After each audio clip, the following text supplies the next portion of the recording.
Hi hello నమస్తే welcome back to my channel. అందరూ ఎలా ఉన్నారు? నేనైతే చాలా బాగున్నానండి. మరి ఈరోజు స్పెషల్ వచ్చేసి మిర్చి బజ్జీ అండి. మిర్చి బజ్జీ ఎలా చేయాలో ఏంటో సింపుల్ అండ్ ఈజీ ప్రాసెస్లో ఇప్పుడైతే నేను మీకు చూపిస్తాను.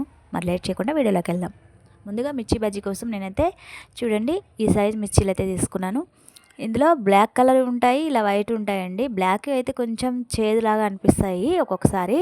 అట్లా బ్లాక్ ఉన్నాయి తీసుకోకండి. ఇగో ఇలా వీడియోలో చూపిస్తున్నట్లు ఈ కలర్లో ఉన్నాయి తీసుకోండి, బాగుంటాయి టేస్ట్. ఆ తర్వాత వీటిని చివర్లు ఉంటాయి కదా, శుభ్రంగా మిర్చీలు అయితే కడిగేసుకొని ఇలా చివర్లు ఉన్నాయి కొంచెం అలా కట్ చేసుకోండి. అలా కట్ చేసుకున్న తర్వాత వీటన్నిటిని పక్కన పెట్టేసి ఇప్పుడు ఒక్కొక్కటిగా లోపల మిర్చిని ఇలా మధ్యగా చీల్చేసి గింజలు అయితే తీసుకోవాల్సి ఉంటుందండి. చూడండి వీడియోలో చూపిస్తున్నట్లుగా ఇక్కడ నుంచి మొదల నుంచి ఇలా మధ్యలో కట్ చేసేసి మధ్యలో గింజలన్నీ తీసేయాలండి. కొన్ని గింజలు తీసినా కూడా కారం ఉండదు, కానీ ఈ మిర్చికి అయితే గింజలు ఉన్నా లేకపోయినా కూడా కారం ఉండదు. కానీ గింజలు తీసుకుంటే పిల్లలు తినడానికి కూడా కొంచెం బాగుంటుంది, అందుకోసమని నేను తీసేస్తున్నాను అనమాట. ఇలా అన్ని మిర్చీలకి ఇలా గింజలు అయితే తీసేసుకోవాలి. చూసారు కదా, ఒక గింజ కూడా లేదు, ఇలా తీసేసుకోవాలి. ఇప్పుడు వీటన్నిటిని తీసేసుకున్న తర్వాత వీటన్నిటిని ఒక పక్కన పెట్టేసేసి మనం శనగపిండి అయితే మిక్స్ చేసుకోవాలి ఉంటుంది కదా.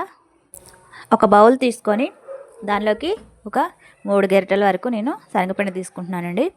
ఒక అరగరిట వరకు మైదా పిండి తీసుకుంటున్నాను. మైదా వేయటం వల్ల బజ్జీలు అనేవి క్రిస్పీగా వస్తాయి, బాగుంటాయి అన్నమాట. ఒకసారి ట్రై చేయండి. ఇప్పుడు ఈ రెండింటిని బాగా మిక్స్ చేసుకున్న తర్వాత ఒక స్పూన్ జీలకర్ర ఇలా చేత్తో నలుపుకుంటూ వేసేయండి. ఒక స్పూను సాల్టు, ఒక స్పూను సోడా ఉప్పు వేసుకొని పిండిలో మొత్తం కలిసేలాగా బాగా మిక్స్ చేసుకోవాలి. ఆ తర్వాత వాటర్ పోసుకుంటూ పిండి బజ్జీ కన్సిస్టెన్సీ వచ్చే వరకు వాటర్ పోసుకుంటూ ఇలా వీడియోలో చూపిస్తున్నట్లుగా కలుపుకుంటూ ఉండాలన్నమాట. నీళ్ళు కొద్దిగా పోసుకుంటే ఉండలు కట్టేస్తుందండి. ఫస్ట్ టైం పోసినప్పుడు ఎక్కువగా పోసేసుకొని బాగా మిక్స్ చేసుకున్న తర్వాత ఆ తర్వాత కొంచెంగా వాటర్ లూజ్ చేసుకుంటూ పోసుకోవాలన్నమాట. చూడండి వేలికి ఇలా అంటుకుంటే మనకి బజ్జీకి కూడా అలా అంటుకుంటున్నట్టు మనకు తెలిసిపోతుంది అనమాట. ఈ కన్సిస్టెన్సీ అయితే సరిపోతుంది. ఒక పావు స్పూన్ వరకు పసుపు అయితే వేస్తున్నాను, కలర్ కోసం బాగుంటుందన్నమాట. ఇలా పసుపు వేసుకుంటే బజ్జీ కలర్ బాగా వస్తుంది. మరొకసారి ఇదంతా మిక్స్ చేసుకొని మూత పెట్టేసి పక్కన పెట్టేసుకోండి. ఆ తర్వాత డీప్ ఫ్రైకి ఆయిల్ పెట్టుకోవాలండి. ఇలా ఒక కడాయిలో సరిపడా ఆయిల్ పోసుకొని స్టవ్ వెలిగించుకొని ఆయిల్ అయితే మీడియం హీట్ అయితే సరిపోతుందండి. మరీ ఫుల్గా హీట్ అయిందనుకోండి పైన కలర్ వచ్చేసి లోపల మిర్చి అనేది ఫ్రై అవ్వదన్నమాట.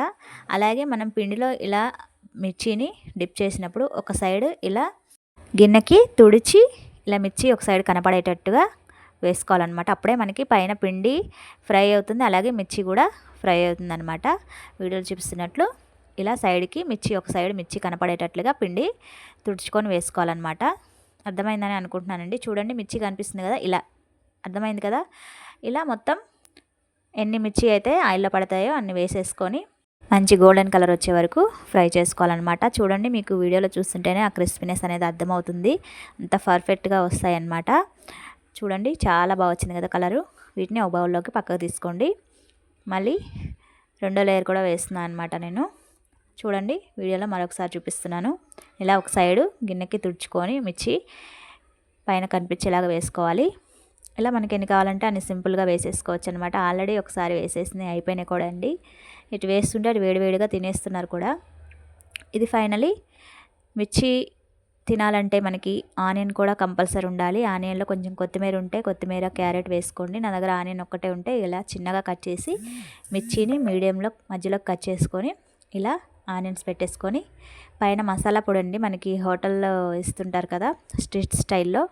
మసాలా ఏంటంటే పెప్పరు, బ్లాక్ సాల్ట్, ధనియాల పొడి, ఈ మూడింటిని మిక్స్ చేసుకుంటే మనకి ఆ మసాలా పొడి రెడీ అవుతుందండి.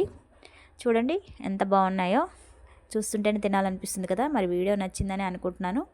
మరి తప్పకుండా మీరు కూడా ట్రై చేయండి. ఇప్పుడు నేనైతే టేస్ట్ చేస్తున్నాను. చూడండి వావ్, అలా నోట్లో పెట్టుకుంటే అలా కరిగిపోతుందండి. పైన అంతా క్రంచీగా, లోపల మిర్చి కూడా అస్సలు ఘాట్లేదండి. మీరు కూడా ట్రై చేసి ఎలా వచ్చిందో నాకు ఫీడ్బ్యాక్ అయితే ఇవ్వండి. థ్యాంక్స్ ఫర్ వాచింగ్ అండి. బాయ్.